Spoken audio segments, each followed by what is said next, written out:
ہم پڑھیں گے سورہ رحمان۔ سورہ رحمان قرآن کی ایک خوبصورت سورت ہے اور اس سورت کو قرآن کی دلہن بھی کہا جاتا ہے، اور قرآن کی دلہن کہا ہے اس سورت کو سیدنا علی کرم اللہ وجہہ نے۔ اس سورہ مبارکہ میں ان تمام روحانی، جسمانی، دنیاوی اور اخروی نعمتوں کا ذکر تفصیل کے ساتھ کیا گیا ہے، جن سے جن و انس کو سرفراز کیا گیا۔ الرحمن علم القرآن خلق الانسان علمہ البیان۔ رحمان نے قرآن کی تعلیم دی، رحمان نے قرآن کا علم سکھایا۔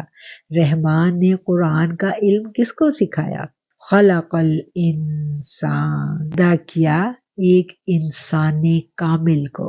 وہ انسان کامل کون تھا؟ وہ نبی کریم صلی اللہ علیہ وآلہ وسلم کی ذات اقدس جو ہے وہ یہاں پر مراد ہے۔ خلق الانسان، تخلیق کیا، پیدا کیا انسان کو۔ کون سا انسان مراد ہے؟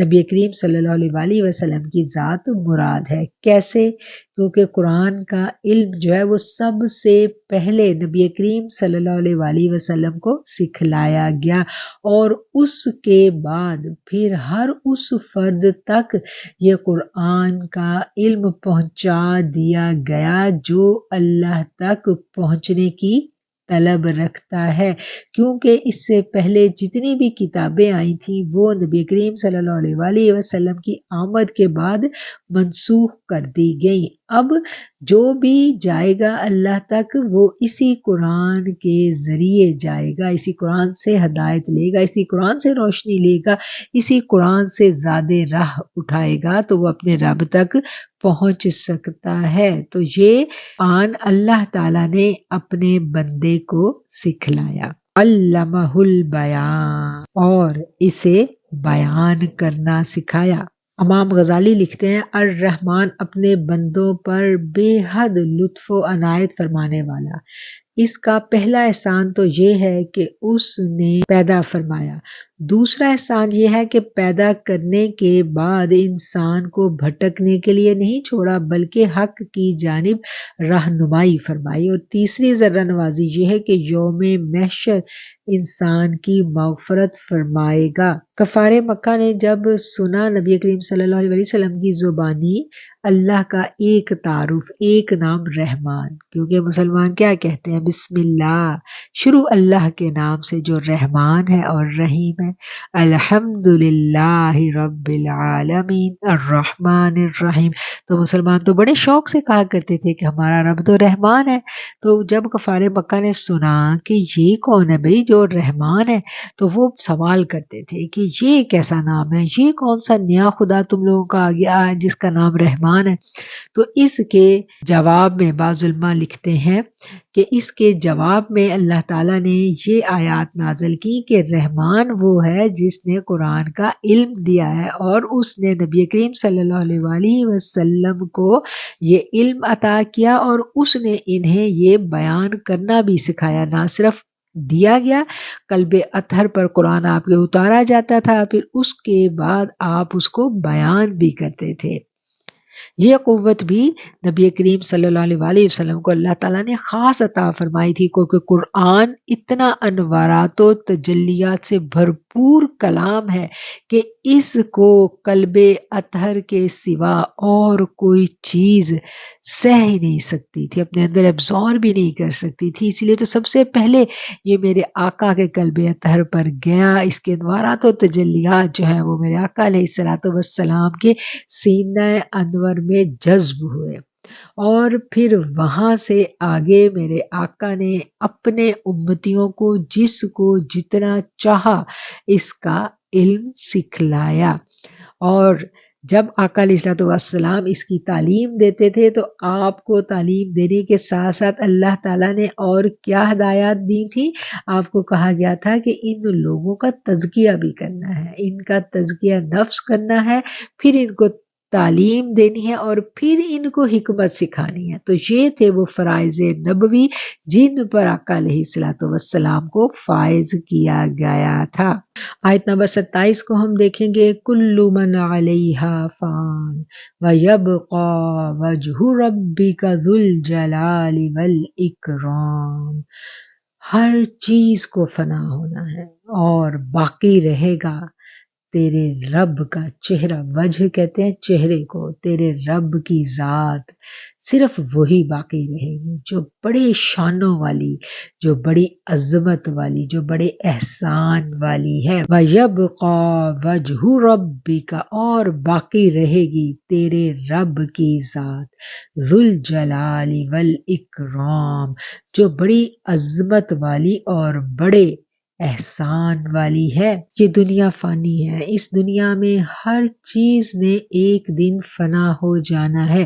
انسان تو جائے گا ہی جائے گا نا، تمام زمین جو ہے نا اس کو بالکل اللہ تعالیٰ ختم کر دیں گے، پہاڑ، چرند پرند، ایوری تھنگ ختم ہو جائے گی، ہر چیز ختم ہو جائے گی، اور پھر آخر میں کیا ہے، فرشتوں کو بھی موت آ جائے گی، سب چیزوں کو فنا کر دیا جائے گا، صرف ایک ذات ہوگی، ایک ذات، اور وہ ہوگی اللہ رب العزت کی ذات، صرف وہی قائم و دائم رہے گی، اور وہ بڑی عظمتوں اور بڑی بلند شانوں والی ذات ہے جو اس وقت بھی قائم ہوگی جب تمام ملائکہ، تمام جن و انس جو ہیں وہ اس دنیا سے ختم کر دیے جائیں گے، اور پھر اس کے بعد دوبارہ سور پھونکا جائے گا اور پھر دوبارہ حیات بخشی جائے گی۔ یہ آیت جو ہے یہ اللہ کی عظمت، اللہ کی شان اور اللہ کے جلال کو پیش کرتی ہے، اور اس آیت کو پڑھنے کے بعد انسان کے دل پر ایک ایسی ہیبت سی طاری ہو جاتی ہے، اور انسان یہ سمجھتا ہے کہ میری جو حیثیت ہے نا وہ کچھ بھی نہیں ہے، ہم جو سوچتے ہیں نا، ہمیں لگ رہا ہوتا ہے ہم تو بڑی شے ہیں، ہمارے پاس تو بڑا کچھ ہے، ہم تو ایسے تو ہم تو ویسے، تو انسان کچھ بھی نہیں ہے، میں کیا، میری ہستی کیا، میری اوقات کیا، میری تو زمین بھی ایسے ختم ہو جانی ہے کہ جیسے بالکل ایک چٹیل میدان، ایسے صاف سب ختم ہو جائے گا، اور صرف اس وقت ہمارا رب جو ہے وہی جلوہ افروز ہوگا۔ اے گروہ جن و انس، اگر تم طاقت رکھتے ہو تو نکل جاؤ زمین و آسمان کی سرحدوں سے، نکل کر بھاگ جاؤ، سنو تم نہیں نکل سکتے بجز سلطان کے، لا تنفذون الا بسلطان فبأي آلاء ربكما تكذبان، اور تم اپنے رب کی کون کون سی نعمت کو جھٹلاؤ گے۔ یہ وہ آیت ہے جو تکرار کے ساتھ بار بار اس صورت میں ہم پڑھتے ہیں۔ اللہ تعالیٰ اپنی نعمتوں کا ذکر کرتا ہے، اپنی قہاری کا ذکر کرتا ہے، اپنی جلال اور حشمت کا بیان کرتا ہے، اور پھر اللہ بار بار پوچھتا ہے مخاطب کر کے انسان کو کہ بتاؤ کس کس نعمت کو تم جھٹلاؤ گے۔ اور یہاں گروہ جن و انس کو مخاطب کر کے کیا کہا جا رہا ہے کہ تمہیں اپنی عقل پر، اپنی ذہانت پر، اپنی ٹیکنالوجی اور اپنی ترقیوں پر بڑا گھمنڈ ہے نا، تو اگر تم بھاگ سکتے ہو، زمین و آسمان کے کناروں سے نکل سکتے ہو تو نکل کر دکھاؤ، تم نہیں نکل سکتے الا بسلطان، سوائے اس کے کہ تم زور لگا لو تم نکل نہیں سکو گے۔ بھیجا جائے گا تم پر آگ کا شعلہ اور دھواں، پھر تم اپنے آپ کو بچا بھی نہیں سکو گے۔ یہ آگ کا شعلہ کن پر بھیجا جاتا ہے؟ یہ ان شیاطین جنات پر بھیجا جاتا ہے جو زمین و آسمان کے کناروں سے نکل کر کوشش کرتے نا آگے بڑھنے کی، تو پھر ان پر اللہ تعالیٰ آگ کا شعلہ بھیجتا ہے۔ اور تم اپنے رب کی کون کون سی نعمتوں کو جھٹلاؤ گے، پھر جب آسمان پھٹ جائے گا، سرخ ہو جائے گا جیسے رنگا ہوا چمڑا، تم اپنے رب کی کون کون سی نعمتوں کو جھٹلاؤ گے، تو اس روز کسی انسان اور جن سے اس کے گناہ کے بارے میں نہیں پوچھا جائے گا۔ جس نے گناہ کیا ہے باز پرس اسی سے ہوگی، کسی ایک بندے کے گناہوں کا دوسرے بندے سے نہیں پوچھا جائے گا، اسی کو اپنے گناہوں کی سزا بھگتنی پڑے گی۔ یہ نہیں ہے کہ جیسے اس دنیا میں اپنا الزام دوسرے پہ ڈال کے ہم بری ذمہ ہو جاتے ہیں اور کوشش کرتے ہیں ہم ایسے کر کے ویسے کر کے نکل جائیں گے، وہاں کچھ بھی نہیں آپ نکل سکو گے۔ اللہ کہتا ہے وہاں پر کوئی کسی دوسرے کا بوجھ نہیں اٹھائے گا۔ پہچان لیے جائیں گے مجرم اپنے چہروں سے، اور انہیں پکڑ لیا جائے گا پیشانی کے بالوں سے اور ٹانگوں سے، پھر تم اپنے رب کی کون کون سی نعمت کو جھٹلاؤ گے۔ اب ہم دیکھیں گے آیت نمبر 74 کو، اور 74 سے پیچھے جو آیات ہیں ان میں جنت کی منظر کشی بیان کی جا رہی تھی۔ پہلے جہنمیوں کا تذکرہ ہوا، پھر جنت کی منظر کشی بیان کی گئی، اور جنت میں جو نعمتیں اللہ تعالیٰ اپنے بندوں کو دیں گے ان نعمتوں کا ذکر کیا گیا، اور انہی نعمتوں میں سے ایک نعمت کا ذکر جو ہے وہ 74 نمبر آیت میں کیا گیا ہے کہ وہاں جنتوں میں ان کو ایسی عورتیں ملیں گی جن کو اس سے پہلے کبھی کسی انسان نے نہیں چھوا ہوگا اور نہ ہی کسی جن نے۔ لم یطمثہن انس قبلہم ولا جان، اور ان کو اب تک کسی انسان نے ہاتھ تک نہیں لگایا ہوگا اور نہ ہی کسی جن نے۔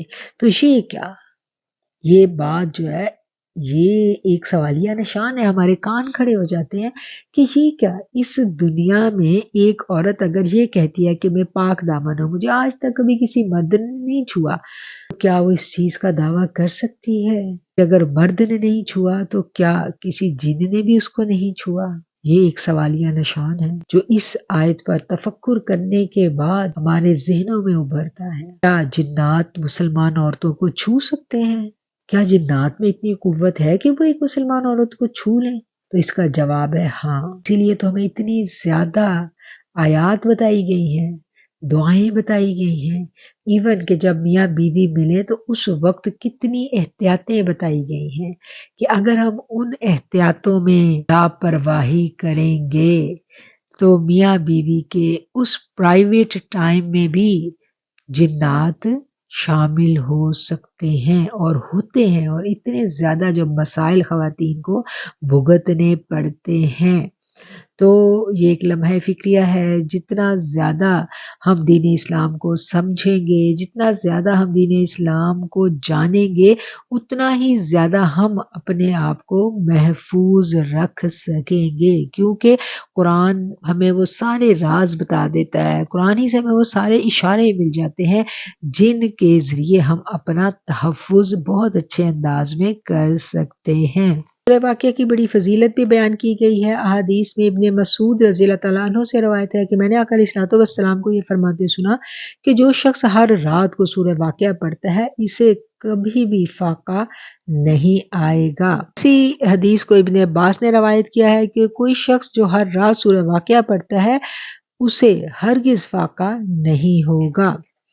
حضرت انس رضی اللہ تعالیٰ عنہ فرماتے ہیں کہ آقا سے میں نے سنا کہ سورہ واقعہ دولت اور ثروت کی صورت ہے، لہٰذا اس کو خود بھی پڑھا کرو اور اپنی اولاد کو بھی اس کی تعلیم دو۔ سورہ واقعہ کا آغاز بھی قیامت کے تذکرے سے ہو رہا ہے۔ اذا وقعت الواقعہ، جب قیامت برپا ہو جائے گی، اور قیامت کا پوری جو منظر کشی ہے وہ یہاں ابتدائی آیات میں کی گئی ہے، اور انسانوں کے بارے میں یہاں بیان کیا گیا۔ آیت نمبر ہے 7 اور 8، تم لوگ 3 گروہوں میں بانٹ دیے جاؤ گے، بس ایک گروہ داہنے ہاتھ والوں کا ہوگا، کیا شان ہوگی داہنے ہاتھ والوں کی، اور دوسرا گروہ بائیں ہاتھ والوں کا ہوگا، کیا بدحال ہوں گے بائیں ہاتھ والے، اور تیسرا گروہ وہ ہر کار خیر میں آگے بڑھنے والوں کا۔ والسابقون السابقون اولئک المقربون، یہ کون ہے؟ جو اللہ کے مقرب ہوں گے، یعنی وہ نیکیوں میں سبقت لے جانے والے، بھاگ بھاگ کر نیکی کے کام کرنے والے، اور یہی وہ لوگ ہوں گے جو اللہ کے مقربین میں ہوں گے، اور پھر وہ جنتوں میں ہوں گے۔ فی جنات وعیون، آگے پھر جنت کی منظر کشی کی گئی ہے۔ ہم دیکھیں گے آیت نمبر 77 کو، انہ لقرآن کریم، بے شک یہ قرآن بڑی تکریم والا ہے، بے شک یہ قرآن بڑی عزتوں والا ہے۔ فی کتاب مکنون، ایک کتاب میں ہے جو محفوظ ہے، لا یمسہ الا المطہرون، اس کو وہی لوگ چھوتے ہیں جو پاک ہیں۔ تنزیل من رب العالمین، یہ تمہارے رب العالمین کی جانب سے اتارا گیا ہے، کیا تم اس قرآن کے بارے میں کوتاہی کرتے ہو؟ قرآن کا یہاں بڑا خوبصورت تعارف بیان کیا گیا ہے کہ قرآن جو ہے یہ ایک عزتوں والی کتاب ہے، اور ایک ایسی کتاب ہے جو ایک محفوظ کتاب میں درج ہے، اور وہ محفوظ کتاب کون سی ہے؟ وہ ہے لوح محفوظ۔ یہ قرآن جو ہے یہ لوح محفوظ میں محفوظ ہے، اور اس کو وہی لوگ ہاتھ لگاتے ہیں جو پاک ہوتے ہیں۔ تو اس آیت کو تھوڑا سا ہم سمجھنے کی کوشش کریں گے کہ یہاں جو کہا گیا ہے کہ اس کو لا یمسہ، نہیں چھو سکتے اس کو سوائے پاکیزہ لوگوں کے، یعنی قرآن کریم کی عزت اور تکریم اور اس کی شان کا یہ تقاضا ہے کہ جو کوئی قرآن کو چھونا چاہتا ہے اس کو پہلے طہارت لازمی ہے، یعنی ایک ناپاک شخص جو ہے، ایک مسلمان ہے اور وہ حالت ناپاکی میں ہے تو وہ قرآن کو چھو نہیں سکتا، اس کو اس چیز کا اذن نہیں ہے۔ اگر آپ ناپاک ہیں تو آپ کو غسل کی حاجت ہے، آپ کا وضو نہیں ہے تو کیا کرنا ہے کہ آپ نے وضو کرنا ہے، پاک صاف اپنا لباس جو ہے وہ سب اس کو چیک کر کے تو پھر آپ نے حالت طہارت میں قرآن کریم کو چھونا ہے۔ یہ تو ہو گیا اس کا ظاہری مطلب، اور اس کا باطنی مطلب بھی ہم نے دیکھنا ہے کہ جب ظاہری طور پر اس کی تلاوت کرنے کے لیے ظاہری پاکیزگی لازم قرار دے دی گئی تو پھر قرآن کی تلاوت ہی تو محض مقصود نہیں ہے، قرآن سے تو ہم نے اپنے دلوں کو بھی فیضیاب کرنا ہے۔ قرآن تو ہمارے باطن کی اصلاح بھی کرتا ہے، قرآن تو ہمارے اندر چھپی بیماریوں کو بھی دور کرتا ہے۔ تو قرآن اگر ظاہری طور پر اس کو چھونے کے لیے ظاہری پاکیزگی چاہیے، ظاہری طور پر چھونے سے کیا مراد ہے؟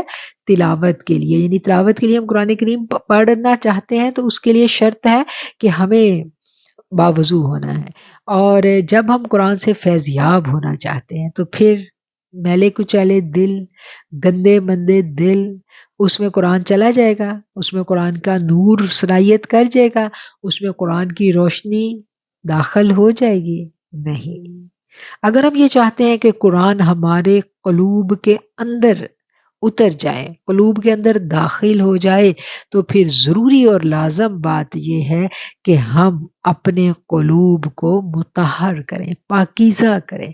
اللہم طہر قلبی من النفاق، آقا علیہ الصلوۃ والسلام نے ہمیں دعائیں مانگنی سکھائی ہیں، قلب کی طہارت اور پاکیزگی کی دعائیں، تو ہمیں یہ دعائیں مانگتے رہنا چاہیے، اور اپنی شعوری کوشش بھی یہی رکھنی چاہیے کہ ہم اپنے دلوں کو ہر طرح کی نجاست اور گندگی سے پاک رکھیں، ادروائز قرآن کا پیغام دل میں اتر ہی نہیں پائے گا، ہمارا دل قرآن کی ان فیوز و برکات کو چھو ہی نہیں پائے گا اگر دلوں میں گند، میل، بغض، کینہ، حسد یہ سب جمع ہوا ہوگا۔ تو اس کے لیے ضروری ہے کہ ظاہر کی صفائی کے ساتھ ساتھ ہم باطن کی طہارت پر بھی زور دیں۔ اب اس پارے کی آخری صورت ہے سورہ حدید۔ سورہ حدید کو ہم دیکھیں گے، آیت نمبر 11۔ کون ہے جو اپنا مال اللہ تعالیٰ کو بطور قرض حسنہ دیتا ہے اور اللہ تعالیٰ کئی گنا بڑھا دے اس کے مال کو اس کے لیے، اور اس کے علاوہ اس پر اس کو شاندار اجر بھی ملے۔ یہ قرض حسنہ والی آیت جب نازل ہوئی تو ایک صحابی جو ہے وہ آقا علیہ الصلوۃ والسلام کی خدمت میں حاضر ہوئے اور کہا کہ یا رسول اللہ، کیا اللہ تعالیٰ ہم سے قرض مانگ رہا ہے؟ آقا علیہ الصلوۃ والسلام نے فرمایا ہاں۔ وہ بولے اپنا باغ اللہ کو قرض میں دیتا ہوں، اس باغ میں کھجوروں کے 600 درخت تھے، اور آپ کا جو گھر تھا وہ بھی اس باغ کے اندر تھا، آپ نے وہ گھر اللہ کی راہ میں آقا علیہ الصلوۃ والسلام کے حوالے کر دیا، اور پھر آپ آ کر اپنی بیوی کو آواز دیتے ہیں اور اس کو یہ آیتیں سناتے ہیں اور اس کو بتاتے ہیں، تو وہ اللہ کی بندی بھی اس بات پر راضی ہو جاتی ہے اور خوش ہو جاتی ہے۔ آیت نمبر 12 کو ہم دیکھیں گے، قیامت کے دن کا منظر پیش کیا گیا ہے، اور قیامت کے دن ایمان والے کس حالت میں اٹھائے جائیں گے۔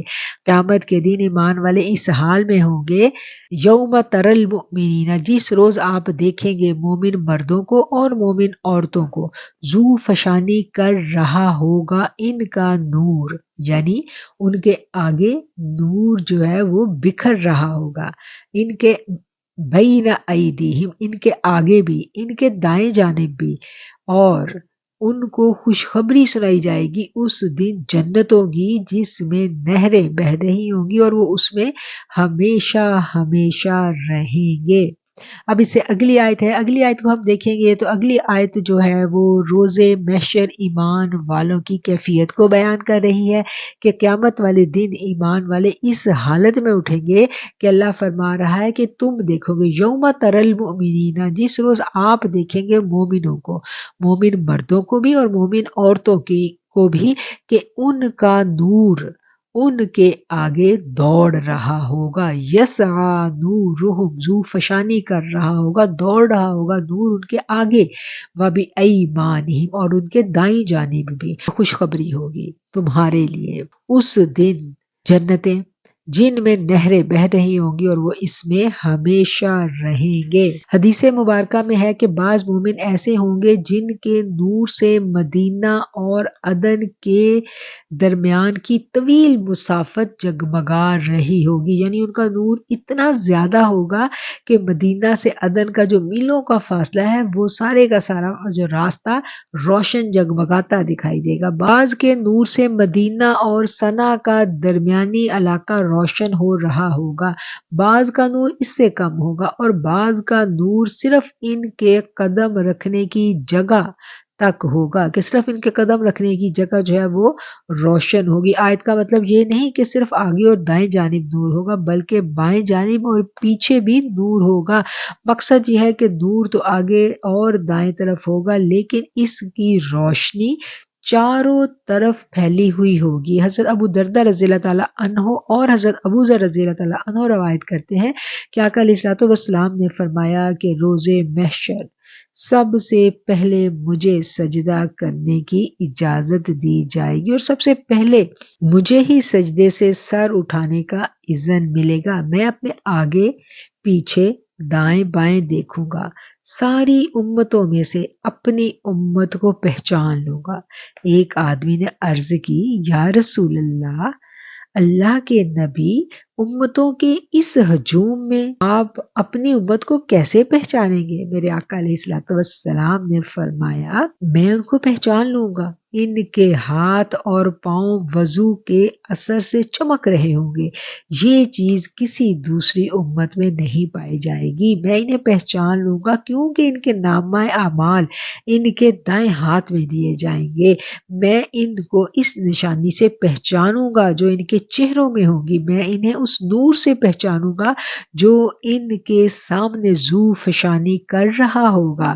اللہ تعالیٰ اپنے محبوب مکرم کے طفیل ہم سب پر بھی یہ کرم عنایت فرمائے، آمین ثم آمین۔ تو یہ بڑی پیاری بڑی خوبصورت آیت ہے کہ قیامت کے دن ایمان والوں کا نور جو ہے نا وہ کیسے ان کے آگے پیچھے پھیل رہا ہوگا۔ اب ہم دیکھیں گے آیت نمبر 16 کو، کیا ابھی وہ وقت نہیں آیا کہ اہل ایمان کے دل جھک جائیں یاد الہی کے لیے اور اس سچے کلام کے لیے جو اتارا ہے، اور نہ بن جائیں ان لوگوں کی طرح جنہیں کتاب دی گئی ہے اس سے پہلے، پس لمبی مدت گزر گئی، ان پر تو سخت ہو گئے ان کے دل اور ایک کثیر تعداد ان میں سے نافرمان ہو گئی۔ میں دیکھ رہی ہوں کہ ہمارا ٹائم جو ہے وہ مکمل ہو رہا ہے، اور جتنی آیات ہم نے پڑھی ہم یہیں پر اپنی گفتگو کو سمیٹ دیتے ہیں،